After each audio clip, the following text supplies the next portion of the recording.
Nos encontramos en una sección que nos presenta un interludio, un paréntesis entre la sexta y la séptima trompetas. Este intervalo lo llena el capítulo 10 y los primeros 13 versículos del capítulo 11. En este capítulo tenemos a un ángel poderoso con un librito. Eso lo vemos en los primeros 7 versículos. Y luego podemos apreciar que Juan se come este librito. Eso es mencionado en los versículos 8 al 11. Queremos volver hoy al versículo 2 porque apenas si pisamos el umbral de la historia en el programa anterior. El versículo 2 entonces comienza diciendo, tenía en su mano un librito abierto. Y vamos a hacer una pausa aquí para decir que vimos a este ángel poderoso descendiendo del cielo, y no tratamos de identificar a este ángel poderoso de ninguna otra manera aparte de lo que se nos dice aquí. Él es otro ángel fuerte. Eso es todo lo que él es. Aparentemente hay bastantes ángeles. Él no se destaca aparte de que parece estar vestido con un uniforme que lo destaca como un enviado personal del Señor Jesucristo. Y creemos nosotros que este no es el Señor Jesucristo. Pero sabemos que este no es el lugar donde los hermanos están divididos. Hemos leído en cuanto a este ángel, y él tenía en sus manos este pequeño libro abierto. Es decir, este ángel fuerte tiene un librito. Y la segunda parte del versículo 2, como también en el versículo 3 de este capítulo 10, leemos, y puso su pie derecho sobre el mar, y el izquierdo sobre la tierra, y clamó a gran voz, como ruge un león, y cuando hubo clamado, 7 truenos emitieron sus voces. Este librito ha causado algunas divisiones entre los hermanos. No nos peleamos en cuanto a esto porque no creemos que sea esencial, pero ¿podemos identificar este librito? Bueno, hay varias razones por las cuales creemos que este es el mismo que tenía los 7 sellos. Es sencillamente que ese es el único libro que hemos tenido ante nosotros y no se nos identifica de ninguna otra manera, y es llamado nada más que un librito. Hablando francamente, debemos indicar que hay una pequeña diferencia en la palabra utilizada aquí para expresar libro. Aquí no se usa la palabra biblión, que fue usada para el otro libro, pero eso no impide la posibilidad de ser el mismo libro. En realidad, no tenemos ninguna razón para pensar que pueda ser algún otro libro. Vemos aquí entonces que este libro, o este librito, que es el mismo, originalmente estuvo en las manos del Padre en el cielo. Eso es lo que leemos en Apocalipsis capítulo 5, versículo 1. Ya hemos visto esto.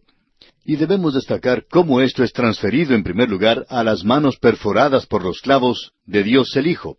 Fue entregado al Señor Jesús. Él era el único que podía abrirlo. Y ahora está abierto ya que se abrió el sello.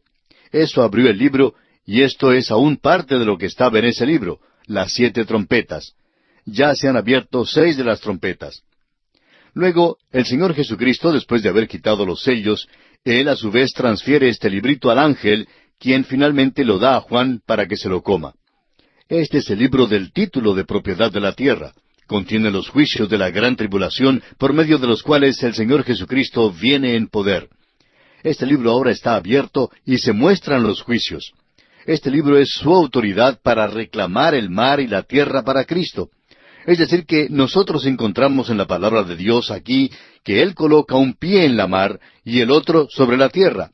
Así es que Él está reclamando ambas cosas para Dios. Allá en el libro de Levítico capítulo 25, versículo 23, el Señor dio instrucciones a Israel en cuanto a la tierra que Él les había dado. Allí les dijo, la tierra no se venderá a perpetuidad, porque la tierra mía es, pues vosotros forasteros y extranjeros sois para conmigo.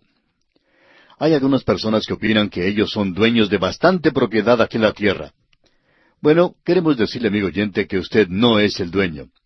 Usted puede contestarnos que estamos equivocados, decirnos que usted tiene la Escritura y el título de propiedad, y que tiene ese título porque se le ha entregado a usted, que ese título ha sido transferido de fulano de tal a sutano, y que usted pagó buen dinero por esa propiedad, y que es suya. Pero todavía decimos que usted está equivocado, amigo oyente, porque su título no va lo suficientemente lejos hacia el pasado. En el pasado alguien le robó eso a los indios, y los indios lo habían obtenido de alguna otra persona. Ellos lo tomaron. Quizá no había nadie allí, solo llegaron a esa localidad y ocuparon una propiedad que estaba vacante. Pero ¿a quién le pertenece en realidad? Bueno, la propiedad le pertenece a Dios. No interesa quién sea usted, amigo oyente, usted no le ha pagado a Él por eso. De Jehová es la tierra y su plenitud, nos dice la Escritura. Dios no solo reclama para sí la tierra, sino que también reclama el mar. En el Salmo 8, versículos 6 al 8 leemos, Le hiciste señorear sobre las obras de tus manos, todo lo pusiste debajo de sus pies, ovejas y bueyes, todo ello, y asimismo las bestias del campo, las aves de los cielos y los peces del mar, todo cuanto pasa por los senderos del mar. Dios dice que a Él le pertenecen el mar, así como también la tierra, y que Él nos lo ha dado. Él dice que Él ha puesto al hombre sobre la tierra, y nosotros somos como inquilinos en la tierra, y algunos de nosotros ni siquiera hemos pagado el alquiler últimamente. Pero nos encontramos en un pequeño mundo que Dios ha creado y que le pertenece a Él. El hombre no ha sido capaz de pagarle a Él por eso. Ahora tenemos aquí en Apocalipsis algo que es bastante interesante. Este ángel reclama la tierra y el mar para el Señor Jesucristo. Ese es un método muy bien conocido para nosotros. Cuando Cristóbal Colón descubrió América, él desembarcó en una isla, descendió de su barco y se fue a tierra, a la costa, y allí plantó la bandera de España y reclamó ese lugar en nombre de la reina del país que le había enviado. Él puso la bandera de España en la costa. Ese es un método que ha sido utilizado muchas veces cuando los hombres llegan a un territorio que no ha sido ocupado y lo reclaman para su propio país. Ahora, con el título de propiedad de la tierra en su mano, es decir, en la mano de este ángel, y colocando su pie derecho sobre el mar y el izquierdo sobre la tierra, este ángel clama a gran voz, diciendo que esto pertenece a Cristo. Los reinos de este mundo llegarán a ser los reinos del Señor Jesucristo, y eso será a través del juicio. Como Creador y Redentor, el mundo le pertenece a Él. Este libro es descrito aquí como un librito. Y la razón por la cual pensamos que es llamado así es que el tiempo de la gran tribulación no va a ser muy largo. Creemos que hemos llegado aquí a la mitad, por cierto, a la mitad del libro de Apocalipsis, y se nos va a decir aquí que ya no pasa mucho tiempo. No hay muchos acontecimientos que describir. Tiene que ser un librito. Por ejemplo, se nos dice allá en la epístola a los Romanos capítulo 9, versículo 28, porque el Señor ejecutará su sentencia sobre la tierra con justicia y con prontitud. El período de la gran tribulación es en realidad un tiempo corto. El Señor Jesucristo dijo que iba a ser breve. Daniel lo destacó como de 7 años. Eso no es mucho tiempo. Y los 7 truenos que notamos aquí creemos que es el amén de Dios a la acción del ángel. Allá en el Salmo 29, versículo 3 dice, Voz de Jehová sobre las aguas, truena el Dios de gloria, Jehová sobre las muchas aguas. Y en Job, capítulo 37, versículo 5 leemos, Truena Dios maravillosamente con su voz. Él hace grandes cosas que nosotros no entendemos. El Dr. Vincent hace una declaración que aclara mucho esto. Dice, los judíos estaban acostumbrados a hablar del trueno como de las 7 voces de Dios. Ahora, si usted examina el Salmo 29, recordará que cuando estuvimos estudiando los Salmos, señalamos cuántas veces era mencionada allí la voz de Jehová.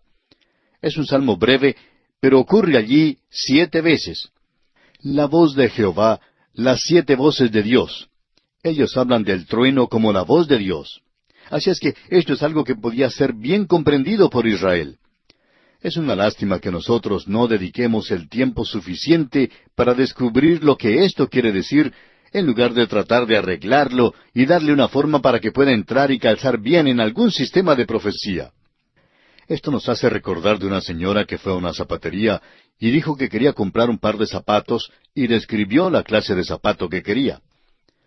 Bueno, el dependiente le preguntó qué talla de zapato usaba ella. Y ella respondió, bueno, puedo calzarme un número 4, pero en realidad mi tamaño es el 5. Pero siendo que el número 6 me hace sentir muy cómoda, siempre compro el 6. Y amigo oyente, hay algunos que pueden acomodar esto para que entre en cualquier sistema. Pero permítanos que Juan diga lo que está diciendo. Estos 7 truenos son la voz de Dios. Creemos que es la voz del Señor Jesús que está en el cielo, confirmando lo que el ángel ha reclamado, porque Él va a llegar al poder en esta tierra. Ahora el versículo 4 de este capítulo 10 de Apocalipsis dice, Cuando los 7 truenos hubieron emitido sus voces, yo iba a escribir, pero oí una voz del cielo que me decía, Sella las cosas que los 7 truenos han dicho, y no las escribas. Debemos decir, por tanto, que estos 7 truenos se podían entender. Esta confirmación fue también una declaración. Juan era un escriba, y él estaba anotando las visiones que le estaban siendo dadas. Usted puede ver lo que dice Apocalipsis capítulo 1, versículo 11, y darse cuenta que así es como él lo hacía. Él estaba listo ahora a escribir lo que habían hablado estos 7 truenos. Él lo había escuchado. Eran palabras audibles, pero se le prohibió que lo escribiera. Ahora, este es el libro de Revelación. ¿Y hay algo sellado aquí? Este es el único lugar en el libro de Apocalipsis donde algo es sellado. No hay ninguna otra cosa sellada. Dios presenta esto claramente al final del libro, diciendo que Él ha dicho todo. Él no está manteniendo nada oculto del hombre. Pero parece que esto ocurre aquí. A Juan se le dijo en el capítulo 22, versículo 10, No selles las palabras de la profecía de este libro, porque el tiempo está cerca. Sin embargo, en este mensaje aquí en particular, a él no se le permite escribirlo. Eso es algo interesante. Ahora, si este ángel fuera Cristo, Juan probablemente se hubiera postrado ante él y le hubiera adorado. Él hizo eso al principio cuando vio a Cristo glorificado en el primer capítulo de Apocalipsis. Pero si éste era Cristo, ¿por qué no se postró y le adoró? Él no lo hace. ¿Por qué? Porque es un ángel.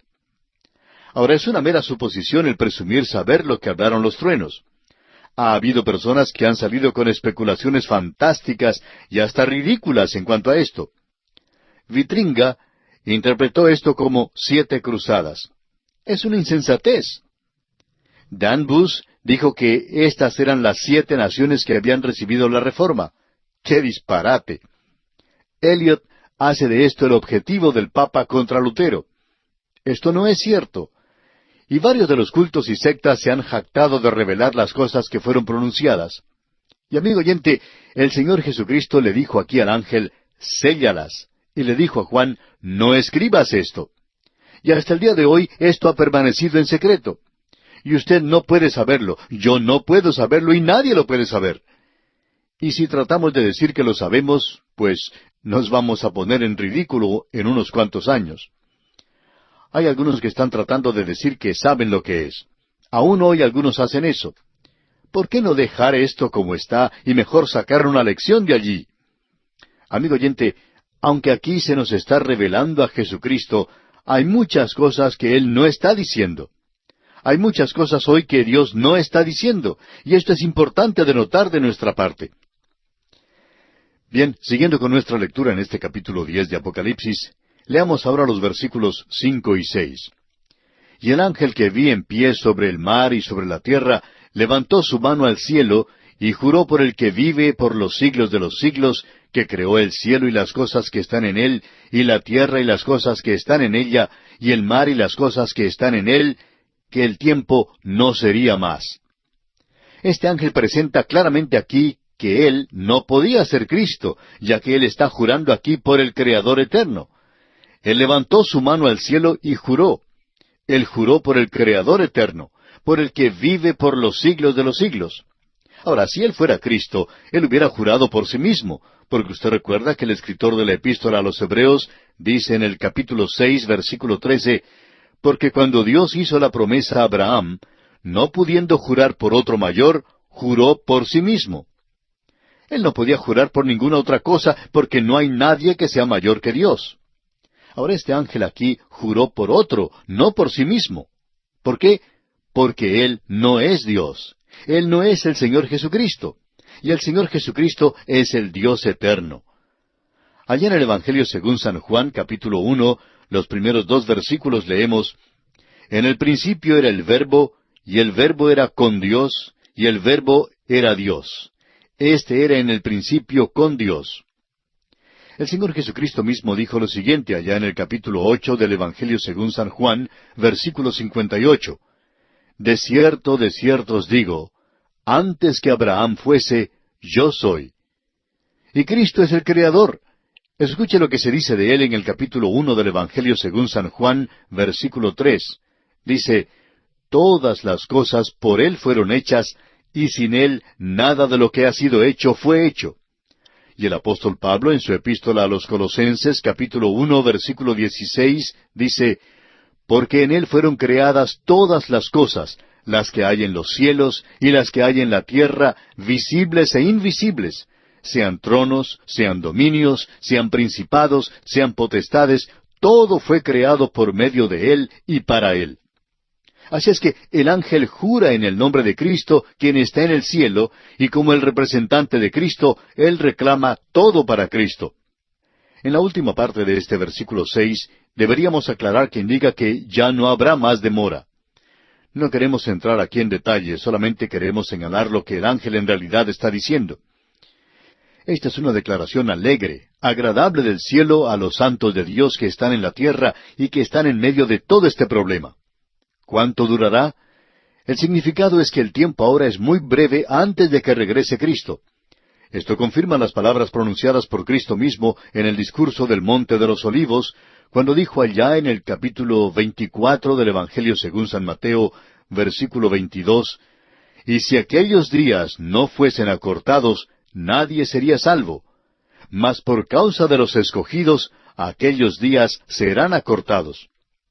Y Él les está diciendo ahora a los escogidos que no demorará mucho tiempo. Y eso nos hace resaltar el hecho de que Él nos está diciendo, no se preocupen, el que persevera hasta el fin, ese será salvo. ¿Por qué? Porque estaban sellados. Ellos van a poder pasar por el período de la gran tribulación. Y en las oraciones de los mártires que vimos en Apocalipsis capítulo 6, versículo 10, pudimos apreciar, usted recuerda, el reino de los cielos. Y este es el cumplimiento de lo que nosotros llamamos la oración del Padre Nuestro, donde Él dice, venga tu reino. Y viene pronto en este tiempo en particular. Esto no se refiere a este instante. Nosotros no lo sabemos, ni nadie lo conoce aquí en la tierra. Ahora el versículo 7 de este capítulo 10 de Apocalipsis dice, sino que en los días de la voz del séptimo ángel, cuando él comience a tocar la trompeta, el misterio de Dios se consumará como Él lo anunció a sus siervos los profetas. Ahora, todo esto tiene lugar cuando el séptimo ángel se prepara a tocar la trompeta. Y esto indicaría que la séptima trompeta presenta la conclusión de la gran tribulación. Es en este momento en que el misterio de Dios se aclara finalmente. Hay muchas facetas individuales de este misterio aquí. Hay muchas cosas que Dios no ha revelado. Hay el misterio en cuanto a la nación de Israel, en cuanto al juicio, al sufrimiento, a la injusticia, en cuanto al silencio de Dios y al reino que vendrá. El problema básico es este. ¿Por qué permite Dios que el mal exista y por qué lo ha tolerado por tanto tiempo? ¿Quieres saber algo, amigo oyente? Uno puede estudiar teología por muchos años y conocer las respuestas que los hombres dan hoy, pero Dios aún no ha dado su respuesta. Lo hará algún día. Tenemos muchas preguntas que hacerle. Hay muchas cosas que no podemos responder hoy. Quizá usted no sabía eso, pero si usted nos ha escuchado por bastante tiempo, descubrirá que no teníamos nosotros todas las respuestas a muchas de las preguntas. Y esto nos molesta un poco porque hay algunos que parecen tener todas las respuestas, pero nosotros no las tenemos. Este pasaje de la Escritura y el hecho de que hay algo aquí que nosotros no sabemos aún, ha sido sellado, indica que Dios aún tiene mucho que decirnos. Cuando lleguemos a su presencia, vamos a descubrir esto. Amigo oyente, nosotros no sabemos cuál es la respuesta a su problema, pero sabemos quién la conoce. Y queremos decirle que no es necesario que tengamos respuesta a todas nuestras preguntas, sino que podamos poner nuestra mano en la suya, en Dios. Y Él nos dice, Hijo, tú camina junto a mí por las tinieblas. Y vamos a llegar bien al otro lado, a la luz. Y cuando lleguemos allí, entonces comprenderás. Sugerimos entonces que usted coloque su mano en la mano del hombre de Galilea, porque él es el único hoy que tiene la respuesta a todas sus preguntas. Regresamos al capítulo 10. Comenzaremos nuestro estudio con el versículo 8 que nos dice, La voz que oí del cielo habló otra vez conmigo y dijo, Ve y toma el librito que está abierto en la mano del ángel que está en pie sobre el mar y sobre la tierra. Esta orden viene de Cristo, y Él está dirigiendo las operaciones que están registradas en este libro de Apocalipsis. Él está completamente a cargo de todo. Este libro es el libro que glorifica a nuestro maravilloso Salvador. Él es el juez de toda la tierra, y aquí le vemos como Dios altamente exaltado, a quien se le ha dado un nombre sobre todo nombre. Ahora, si la voz aquí no es la de Cristo, Él ha dado la orden al ángel para que hablara desde el cielo. Aparentemente Juan ha regresado a la tierra en el Espíritu, porque el librito fue formado por la mano de Dios el Padre, y ahora es entregado o transferido a Juan. Y en los versículos 9 y 10 de este capítulo 10 de Apocalipsis leemos, Y fui al ángel diciéndole que me diese el librito. Y él me dijo, Toma y cómelo. Y te amargará el vientre, pero en tu boca será dulce como la miel. Entonces tomé el librito de la mano del ángel y lo comí. Y era dulce en mi boca como la miel, pero cuando lo hube comido, amargó mi vientre. Juan ahora es un participante en este gran drama que se está desarrollando ante nosotros, y a él se le pide que haga algo muy extraño. Por supuesto, esto tiene un significado muy típico. Él come ese librito siguiendo las instrucciones del ángel, y el resultado es algo agridulce. El comer el librito significa, por supuesto, el recibir la palabra de Dios con fe, y esa es la enseñanza de la palabra de Dios. No es necesario el tratar de suponer esto. En Jeremías capítulo 15, versículo 16 leemos, Fueron halladas tus palabras, y yo las comí, y tu palabra me fue por gozo y por alegría de mi corazón, porque tu nombre se invocó sobre mí, oh Jehová, Dios de los ejércitos. De modo que Jeremías compara a la palabra y el apoderarse de ella con el comerla. Lo mismo encontramos en Ezequiel capítulo 3, versículos 1 al 3, donde dice, Me dijo, Hijo de hombre, come lo que hayas, come este rollo, y ve y habla a la casa de Israel. Y abrí mi boca y me hizo comer aquel rollo. Y me dijo, Hijo de hombre, alimenta tu vientre, y llena tus entrañas de este rollo que yo te doy. Y lo comí, y fue en mi boca dulce como miel. Debemos comprender que aquí no se está hablando de pan. Está hablándose del rollo de aquella época, y Ezequiel dice que él lo comió y era algo dulce. Así es la palabra de Dios. Es pan, pero también es agridulce. Nuevamente podemos leer allá en Proverbios capítulo 16, versículo 24, dice, Panal de miel son los dichos suaves, suavidad al alma y medicina para los huesos. Y en el Salmo 119, versículo 103 dice, Cuán dulces son a mi paladar tus palabras, más que la miel a mi boca. Y eso es algo que glorifica a Dios. Ahora, la parte de la palabra de Dios que tomó Juan era juicio. Y era dulce el conocer el futuro y que Dios dijera, como le dijo a Abraham, ¿encubriré yo a Abraham lo que voy a hacer? Dios dice, somos amigos, y yo te voy a decir lo que voy a hacer. Y es dulce el saber eso. Pero cuando uno descubre que se acerca un juicio, bueno, eso es otra cosa. Y amigo oyente, Juan recibió entusiastamente la palabra de Dios, pero cuando él vio que el juicio seguiría, eso trajo pena y tristeza a su corazón. Era dulce en su boca y amargo en su digestión. Si usted y yo nos deleitamos en leer esta sección de la palabra de Dios y en los juicios que van a caer sobre la tierra, y podemos deleitarnos en eso, entonces necesitamos orar mucho para comprender el pensamiento de Dios aquí, porque es dulce el conocer la revelación y lo que Dios va a hacer. Y cuando vemos que es un juicio y miramos a nuestro alrededor en el presente a un mundo que rechaza a Cristo, no podemos regocijarnos en eso. Eso se vuelve amargo. Luego tenemos otra aplicación muy real aquí. Hay muchas personas que comienzan a estudiar las profecías con entusiasmo, pero cuando descubren que se aplica a la vida diaria y que hace demandas personales de ellas, pierden interés y llega a ser algo amargo. Uno escucha a personas que dicen, yo no quiero oír nada en cuanto al libro de Apocalipsis, no me gusta la profecía, me asusta. Amigo oyente, se supone que tiene que hacer eso, pero debería ser en su boca dulce como la miel. Desafortunadamente hay muchas personas que gustan de estudiar la profecía porque son curiosos por naturaleza. Quieren saber el futuro, pero entonces descubren que no hay nada en la palabra de Dios que hable tanto en cuanto a una vida santa como lo es el estudio de la profecía. Y todo aquel que tiene esta esperanza, dice Juan, se purifica a sí mismo.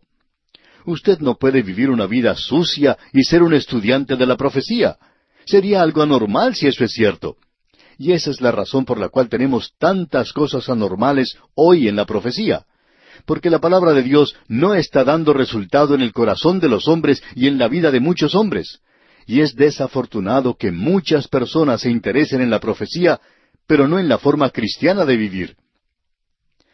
En cierta ocasión, el doctor Gaebelein, siendo ya anciano, se sentía solo y fue visitado por el autor de estos estudios bíblicos, el doctor J. Vernon McGee. Y el doctor Gaebelein le preguntó al doctor McGee cómo iban las cosas en su iglesia.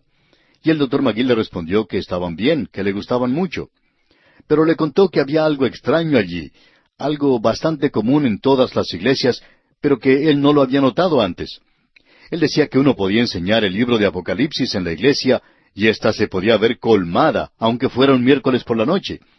Pero que cuando se enseñaba algún estudio sobre la epístola a los romanos, por ejemplo, entonces estaba casi vacía.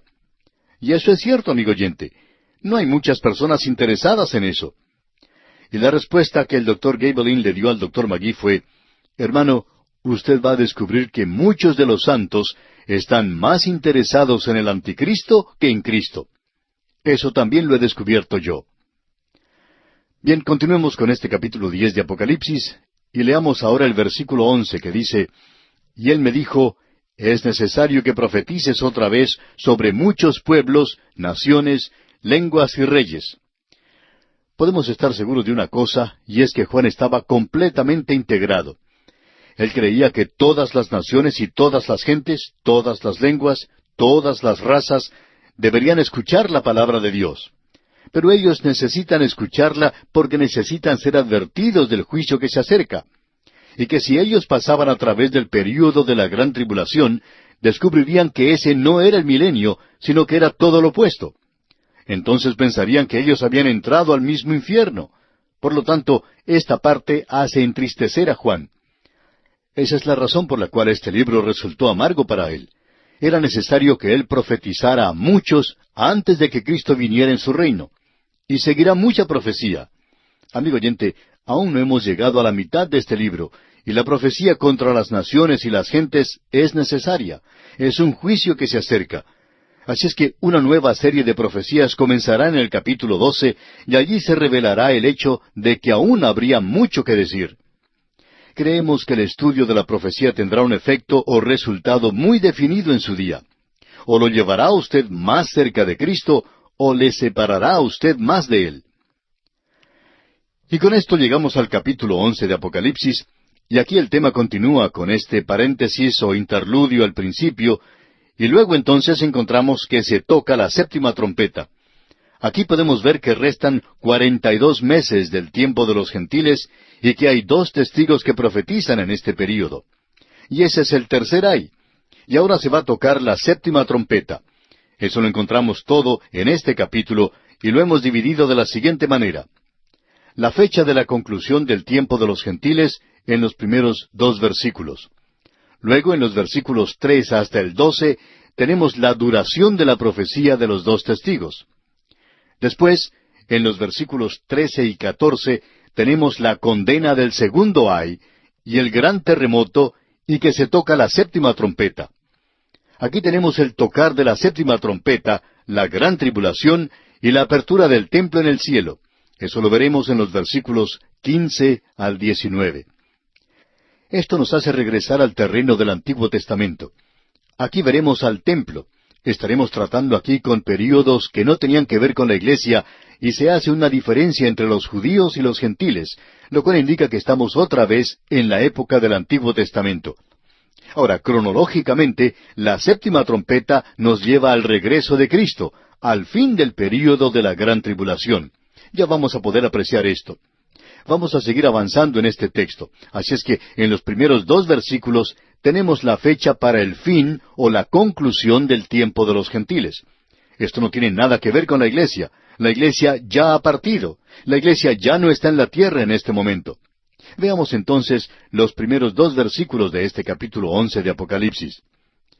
Entonces me fue dada una caña semejante a una vara de medir, y se me dijo, levántate y mide el templo de Dios y el altar y a los que adoran en él. Pero el patio que está fuera del templo, déjalo aparte y no lo midas, porque ha sido entregado a los gentiles, y ellos hollarán la ciudad santa 42 meses. Ese es el período del cual el Señor Jesucristo habló cuando Él dijo que Jerusalén iba a ser hollada por los gentiles hasta que se cumpliera el tiempo de los gentiles. Muchas personas pensaron que cuando Israel obtuvo a Jerusalén, que había llegado esto, pero no lo era. Porque debemos decir para comenzar que Jerusalén aún está siendo hollada por los gentiles. Todo lo que uno necesita hacer es ir a ese lugar y caminar por las calles de la antigua ciudad, y si usted encuentra a un judío, pues nos lo dice porque es muy difícil encontrarlo.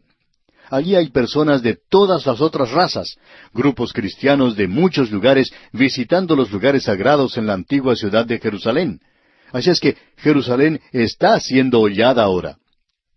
Ahora, cuando uno llega al período de la gran tribulación, uno llega en parte a la última mitad de ese período, y el tiempo de los gentiles se acabará antes de estos 42 meses. Esta es la mitad del período de la gran tribulación. Aquí se nos dice que a él se le entregó una vara para medir, es decir, a Juan. Y cada vez que uno ve el principio de medir, en el Antiguo o en el Nuevo Testamento, esto indica que Dios está comenzando a tratar con la nación de Israel. Eso ocurrió allá en Zacarías capítulo 2 y también en Jeremías capítulo 32. No vamos a mostrar lo que dice esto porque hemos estudiado eso recientemente. Pero vemos aquí que esta caña era como una vara de medir. Bueno, una vara es usada por el pastor, y allá en el Salmo 2, versículo 9, podemos leer, «Los quebrantarás con vara de hierro, como vasija de alfarero los desmenuzarás». Ese es un castigo y juicio. Así es que con lo que estamos tratando aquí es con la duración del tiempo dada para los tiempos de los gentiles, y luego el juicio caerá sobre ellos. Ahora, la vara también es algo que ayuda o consuela. En el Salmo 23, versículo 4 leemos, «Aunque ande en valle de sombra de muerte, no temeré mal alguno, porque tú estarás conmigo. Tu vara y tu cayado me infundirán aliento». Así es que en este capítulo tenemos juicio y consuelo. Y él menciona el templo de Dios, y esto está limitado al lugar santo. Esto es algo literal aquí, el lugar santísimo. Es decir, el templo de Dios nos lleva otra vez al terreno del Antiguo Testamento, donde no hay un templo dado a la iglesia misma. En realidad, la iglesia es un templo del Espíritu Santo hoy. Es decir, los creyentes son un templo, no es un edificio. El apóstol Pablo dice en su epístola a los Efesios capítulo 2 versículos 21 y 22, «En quien todo el edificio, bien coordinado, va creciendo para ser un templo santo en el Señor, en quien vosotros también sois juntamente edificados para morada de Dios en el Espíritu». Ahora, el altar aquí se refiere al altar de oro de la oración. El altar del holocausto no estaba dentro del templo mismo, sino que estaba en el patio de afuera. Ahora, hasta los adoradores tienen que ser medidos. A él se le dijo que se levantara y que midiera el templo de Dios en el altar y a los que adoran en él. Ellos tienen que ser medidos. Dios cuenta a aquellos que le adoran. Y aquí dice, «Pero el patio que está afuera del templo, déjalo aparte». Esto incluye todo aquello que no pertenece al templo propio. El altar del holocausto estaría afuera y también el altar de bronce. Ya que el altar era un cuadro de la cruz de Cristo, nos parece a nosotros que el Evangelio de la cruz de Cristo aún está al alcance de toda la humanidad durante la intensidad de esta breve crisis. No debe ser medido porque aún está al alcance de todos. Es dado a las naciones, pero ha sido limitado a 42 meses del período de la gran tribulación. Hemos dicho que esto confirma las palabras del Señor Jesucristo. Bueno, 42 meses es el tiempo identificado con la última mitad del período de la gran tribulación. Esto se repite otra vez en el capítulo 13 de Apocalipsis, en el versículo 5, donde dice, «También se le dio boca que hablaba grandes cosas y blasfemias, y se le dio autoridad para actuar 42 meses». Esta es la última mitad del reino del anticristo sobre esta tierra. Ahora, ese período de 3 años y medio es mencionado otra vez en Apocalipsis capítulo 12, versículo 14, donde dice, «Y se le dieron a la mujer las 2 alas de la gran águila, para que volase de delante de la serpiente al desierto, a su lugar, donde es sustentada por un tiempo y tiempos y la mitad de un tiempo, es decir, 2 años y medio de delante de la serpiente. Esto nos hace regresar al libro de Daniel. Daniel tenía mucho que decir en cuanto a este período. En el capítulo 7, versículo 25, Daniel dice, «Y hablará palabras contra el Altísimo, y a los santos del Altísimo quebrantará, y pensará en cambiar los tiempos y la ley, y serán entregados en su mano hasta tiempo, y tiempos, y medio tiempo». Esto es, 2 años y medio, porque Daniel vuelve a decir en el capítulo 12, versículo 11, «Y desde el tiempo que se ha quitado el continuo sacrificio hasta la abominación desoladora, habrá 1290 días». Esos son 2 años y medio. Así es que Daniel también hablaba de eso. Y otra vez, si quiere otra referencia, Daniel hablando del anticristo dice en el capítulo 9, versículo 27, «Y por otra semana confirmará el pacto con muchos. A la mitad de la semana hará cesar el sacrificio y la ofrenda. Después, con la muchedumbre de las abominaciones, vendrá el desolador, hasta que venga la consumación y lo que está determinado se derrame sobre el desolador». Esa semana de Daniel es de 7 años, como vimos cuando estudiamos esa sección. Así es que aquí tenemos este período de 7 años, que es la 70ª semana de Daniel. Estudiamos esto en detalle cuando nos tocó estudiar el libro de Daniel. Hemos llegado a esta sección de este libro donde se trata de las trompetas, y nos encontramos en el intervalo que existe entre la 6ª y la 7ª trompeta. Esta es una sección misteriosa y extraña. Hemos tratado de andar cuidadosamente a través de esta sección y no decir más de lo que la palabra de Dios ha dicho. Es una sección bastante difícil y ahora llegamos a algo que es bastante fuera de lo común. Aquí se habla de estos 2 testigos que profetizarán durante 42 meses. Leamos el versículo 3 de este capítulo 11 de Apocalipsis. «Y daré a mis 2 testigos que profeticen por 1260 días, vestidos de cilicio». Hay bastante opinión dividida en cuanto a la identidad de estos 2 testigos. Aquí se nos presentan sin ninguna sugerencia de quiénes pueden ser. Godet dice lo siguiente: «Ellos son las figuras más asombrosas de este libro». Y por cierto que estamos de acuerdo con esto. Ahora quisiéramos establecer 1 o 2 axiomas. Uno de ellos es este: si la identidad de estos 2 testigos fuera algo esencial para la comprensión o el entendimiento de este libro, entonces creemos que tendríamos una indicación dada en cuanto a su persona. Pero son porciones como estas que son aprovechadas por aquellos predicadores sensacionalistas, o como los llama Walter Scott, declaraciones extravagantes de traficantes en profecía. Estos se encuentran en lugares como este. Esta clase de gente puede decirle a usted qué fue lo que dijeron estos truenos que vimos antes, aunque Juan no lo podía escribir y no lo hizo. Y aquí se nos presentan estos 2 testigos, y hay muchos que pueden decirle a usted quiénes eran ellos. Sabemos que vamos a recibir muchas cartas pidiéndonos que consideremos más a fondo estos testigos, y eso ha llevado a mucha especulación. Hay quienes han apoyado una vista histórica del Apocalipsis y mencionan a personas como Juan Huss, el Papa Silvestre, Waldenson y los 2 testamentos. Como usted se puede dar cuenta, uno puede salir con cualquier cosa desde ese punto de vista. Hay otros, sin embargo, que mantienen un punto de vista futurista, y ese es el punto de vista que mantenemos nosotros, y sin embargo no están de acuerdo completamente en cuanto a quiénes son estos testigos.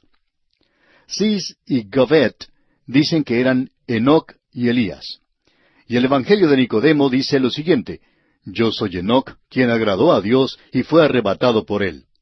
Y este es Elías Tisbita.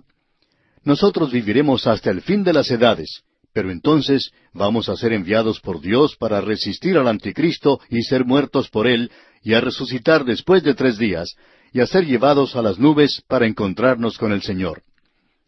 Bueno, esa es otra interpretación. Los comentaristas Dean Alford, Walter Scott y Donald Gray Barnhouse declaran que estos son Moisés y Elías. Y William Newell hace algo muy inteligente, por cierto: no trata de identificarlos. Hay otra posibilidad. Estos podrían ser 2 testigos desconocidos, es decir, que todavía no sabemos quiénes son. Son testigos humanos, eso parece cierto, pero no se nos da ninguna descripción en cuanto a esto. Según la ley, hacen falta 2 personas para ser testigos. En Deuteronomio capítulo 17, versículo 6 leemos, «Por dicho de 2 o 3 testigos, morirá el que hubiera de morir, no morirá por el dicho de un solo testigo». El Señor Jesucristo también dijo lo mismo en cuanto a la iglesia. Él declaró lo siguiente allá en el Evangelio según San Mateo, capítulo 18, versículo 16. «Mas si no te oyere, toma aún contigo a 1 o 2, para que en boca de 2 o 3 testigos conste toda palabra». Así es que la Escritura siempre ha requerido 2 testigos para dar testimonio de cualquier cosa antes de que pueda ser oída.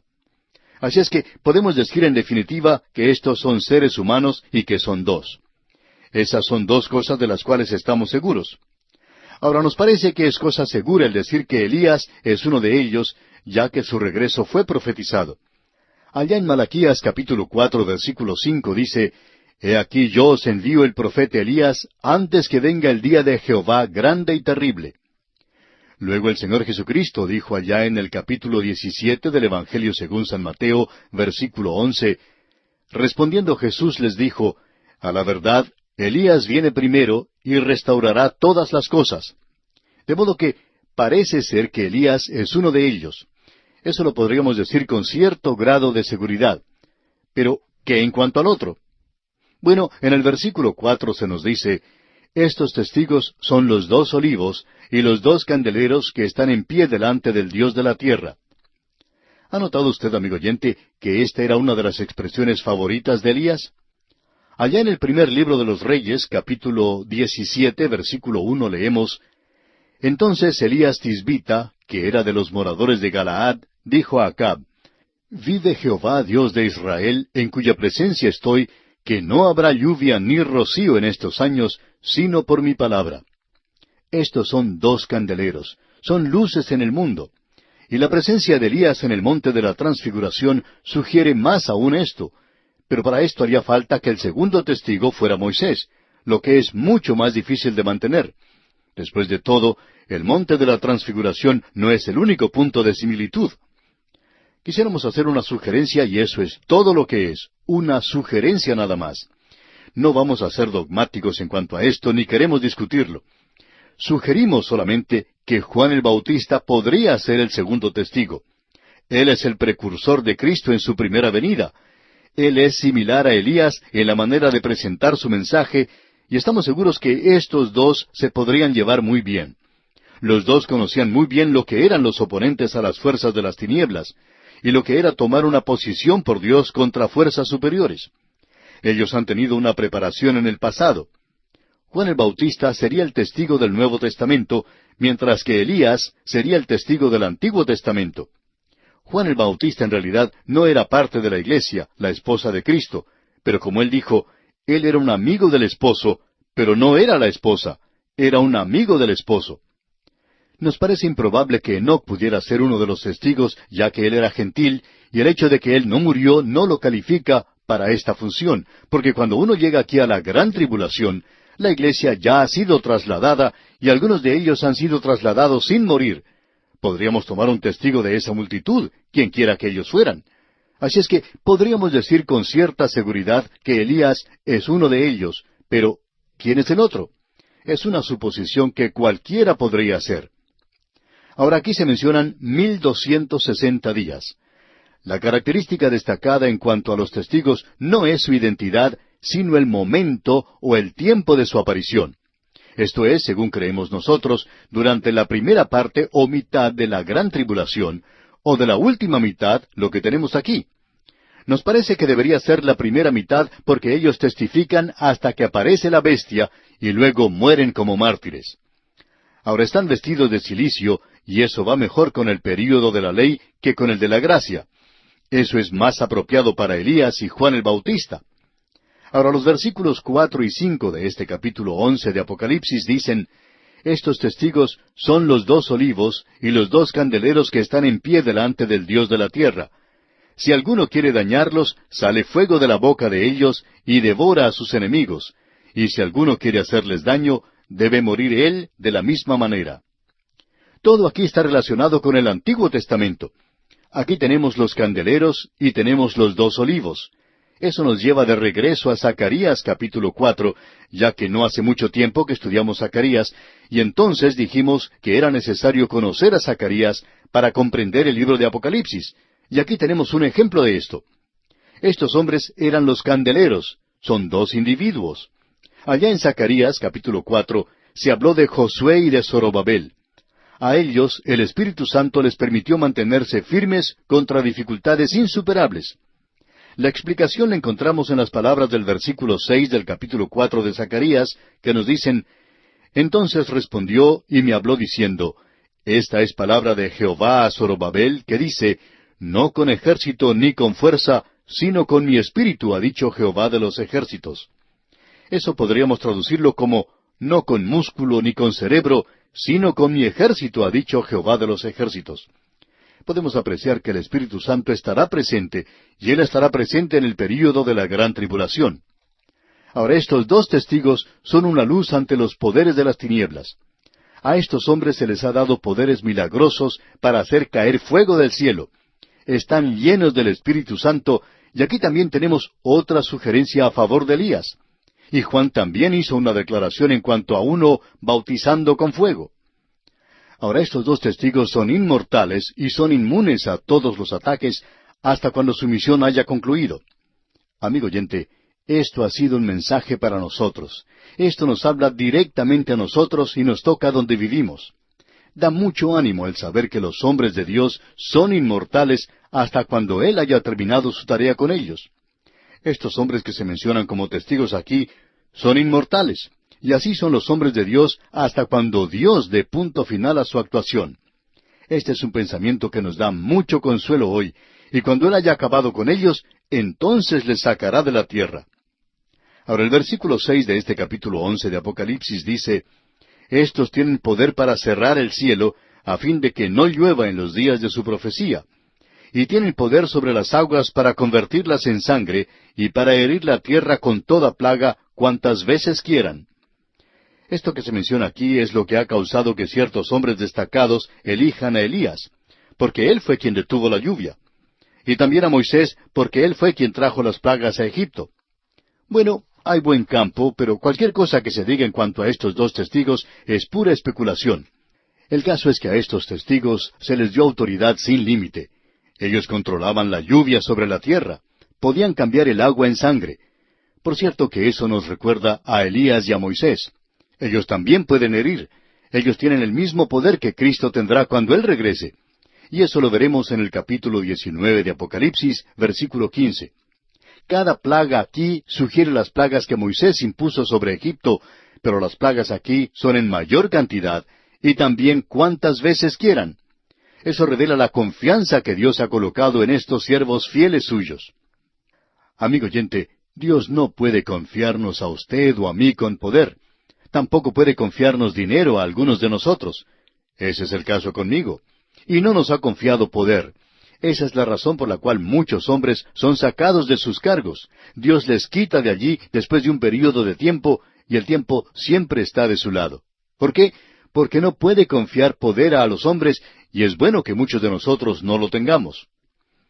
Continuando ahora con nuestra lectura, leemos en el versículo 7, Cuando hayan acabado su testimonio, la bestia que sube del abismo hará guerra contra ellos, y los vencerá y los matará. Ellos ya han concluido su testimonio, y es la mitad de la semana. Es entonces cuando el anticristo, quien es la bestia, quien es el hombre de pecado, quien está tomando el poder, trayendo de regreso el primer imperio romano, luego él controla el mundo, y cuando lo tenga bajo su control, entonces no va a dudar un momento en dominar y destruir a estos dos testigos. Y en ese momento se le permitirá que haga eso. Es decir, que esta es una victoria temporal de las tinieblas sobre la luz, del mal sobre la justicia, del infierno sobre el cielo, de Satanás sobre Dios, porque Dios va a soltar a Satanás durante ese período. Ahora, los testigos han hecho honor a su nombre. Marcus es la palabra que se usa para testigo. De allí sacamos la palabra mártir. Ahora, el versículo 8 de este capítulo 11 de Apocalipsis dice, Y sus cadáveres estarán en la plaza de la grande ciudad, que en sentido espiritual se llama Sodoma y Egipto, donde también nuestro Señor fue crucificado. Estos hombres no reciben ni siquiera una sepultura decente. Esto revela el barbarismo crudo, frío de los últimos días.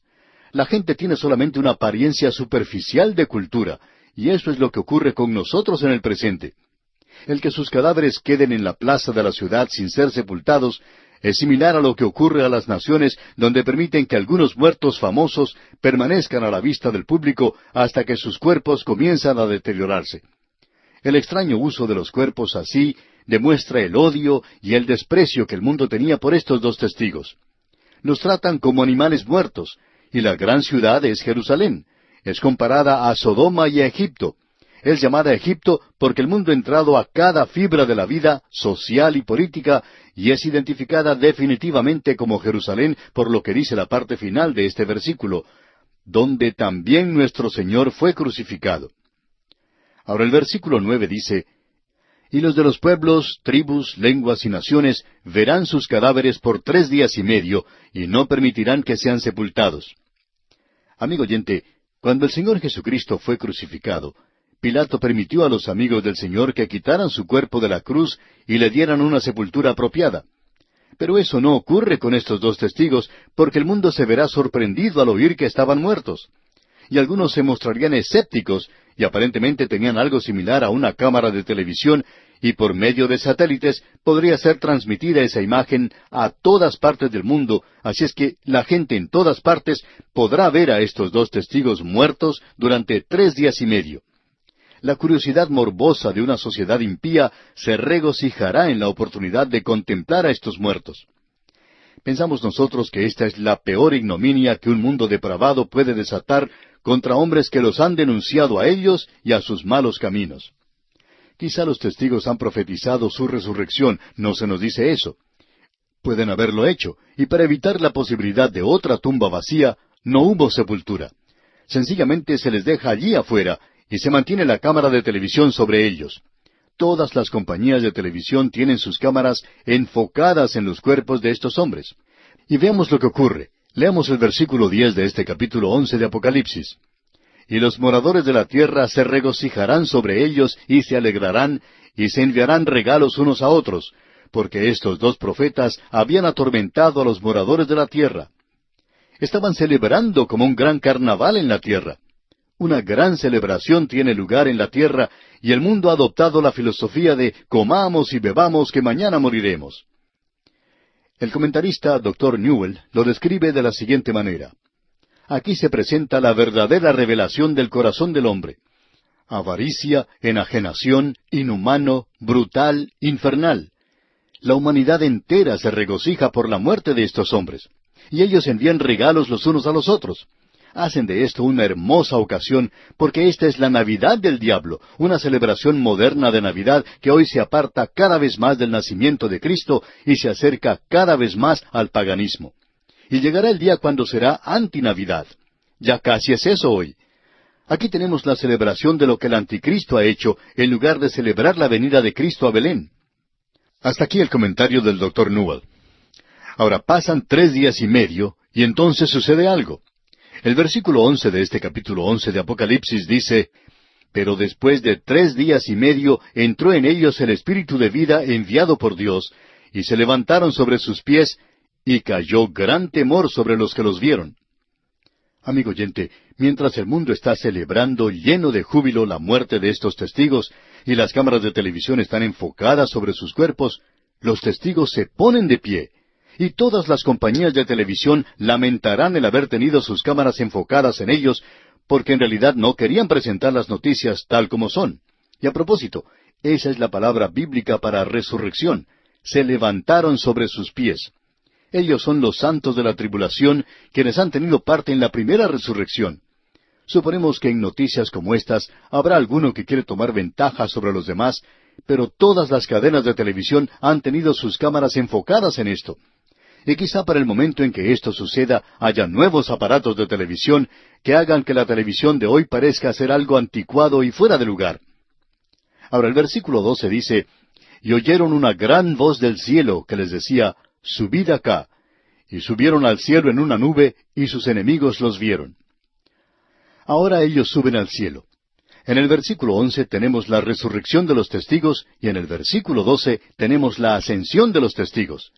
Y la nube de gloria está asociada con la ascensión y venida de Cristo también. Y aquí tenemos ahora la condena del segundo ay, y tiene lugar un gran terremoto mencionado en los versículos 13 y 14 de este capítulo 11 de Apocalipsis. Leamos. En aquella hora hubo un gran terremoto, y la 10ª parte de la ciudad se derrumbó, y por el terremoto murieron en número de 7,000 hombres, y los demás se aterrorizaron y dieron gloria al Dios del cielo. El segundo ay pasó, he aquí el tercer ay viene pronto. Esta cantidad de personas muertas debe ser agregada al cuarto de la población que fue muerta al principio, es decir, un cuarto de la población del mundo, y luego una tercera parte de la población del mundo, más de la mitad, y ahora 7,000 más. No nos sorprende entonces que el Señor haya dicho, y si aquellos días no fuesen acortados, nadie sería